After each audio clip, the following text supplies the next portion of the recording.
खरं तर मी पहिल्यांदा माझ्या तेरगटातील सर्व नागरिकांचे आभार मानते आणि ज्यांनी मला माझ्या पक्षाचा AB फॉर्म दिला, माझ्या पक्षाचे नेते, राष्ट्रवादी काँग्रेस पार्टी शरदचंद्र पवार पक्षाचे नेते आदरणीय पवार साहेब, कार्याध्यक्ष आदरणीय सुप्रियाताई, आदरणीय जयंत पाटील साहेब आणि आदरणीय शशिकांत शिंदे साहेब, रोहितदादा पवार, माझ्या पक्षाचे जिल्हाध्यक्ष प्रताप भैया पाटील, या सर्वांचे पहिल्यांदा मी आभार मानते की त्यांनी मला माझ्या गावातून पक्षाच्या वतीनं अधिकृत उमेदवारी जाहीर केली आणि आज मी फॉर्म भरला. काय निवडणुकीचा मुद्दा माझा म्हणजे तुम्हाला माहिती आहे, तेर हे ऐतिहासिक गाव आहे.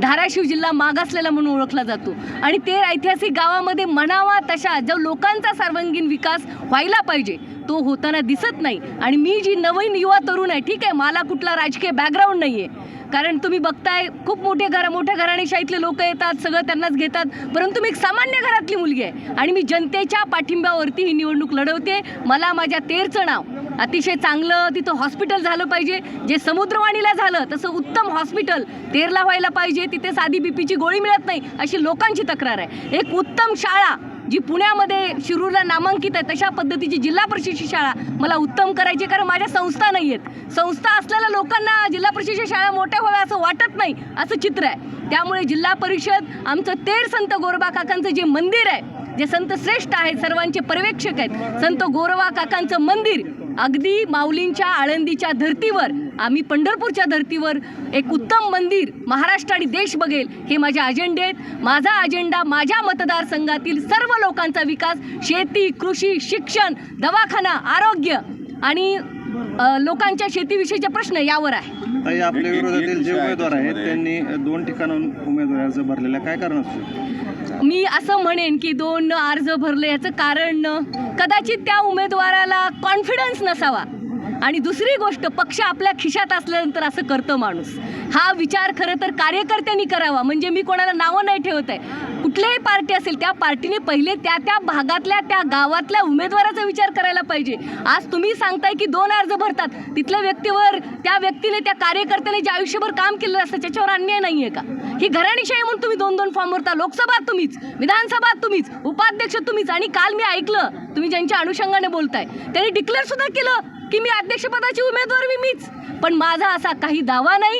हे अतिशय लोकशाहीने निवडणूक होत असते. माझा लोकांवरती विश्वास आहे, माझ्या कामाच्या जोरावर. मी सामान्य घरची मुलगी आहे, माझ्याकडे धनशक्ती नसेल पण जनशक्ती, लोकांच्या विश्वासाच्या जोरावर मी इलेक्शन लढवते. आणि मला खात्री आहे एक सृजनशील महाराष्ट्राचा वोटर, छत्रपती शाहू फुले आंबेडकर अहिल्यांच्या विचाराचा वोटर चांगला निर्णय येणाऱ्या 5 तारखेला घेईल असा मला विश्वास आहे. मराठा आरक्षणाच्या वेळेस आपण बरीच टीका केली की ओबीसी, त्याच्याबद्दलही तुम्हाला ट्रोल केलं जातं. हो.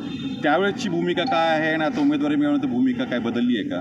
मी स्पष्ट सांगू इच्छिते की त्यावेळेस तुम्ही जो आता प्रश्न मला विचारला, मी कधीही गरीब, आर्थिकदृष्ट्या गरीब असलेल्या मराठा समाजाच्या विरोधात नव्हते, नाही आणि आजही नाही. परंतु आज मी क्लिअर करते, जे माननीय आता उमेदवार उभे आहेत, जे लोकसभेला घड्याळाकडून उभे होते आणि जे आता भाजपकडून इकडे उभे आहेत आणि त्यांचे पती भाजपचे आमदार आहेत, असा पक्ष बदलणाऱ्या प्रचंड गर्भश्रीमंत कोट्याधीश लोकांच्या, असा गरिबांचा हक्क हिरावून घेणाऱ्या लोकांच्या विरोधात मी निवडणूक लढवते. मूळ ओबीसी आणि हा मुद्दा, माझा प्रश्न त्याच्या संबंधित होता, त्यावर काय भूमिका आहे तुमची? मी तुम्हाला सांगितलं नाही, मी सांगते ना, बरोबर आहे तुमचं, मी तुम्हाला ह्याच्यावरच सांगते. मराठा समाजाकडून तुम्हाला विरोध करतोय, बऱ्याच ठिकाणी आपलं ट्रोलिंग पण होतंय. ओके, माझं असं मत आहे, राजकारणामध्ये, समाजकारणामध्ये काम करत असताना सगळ्यांना चितपट असतं.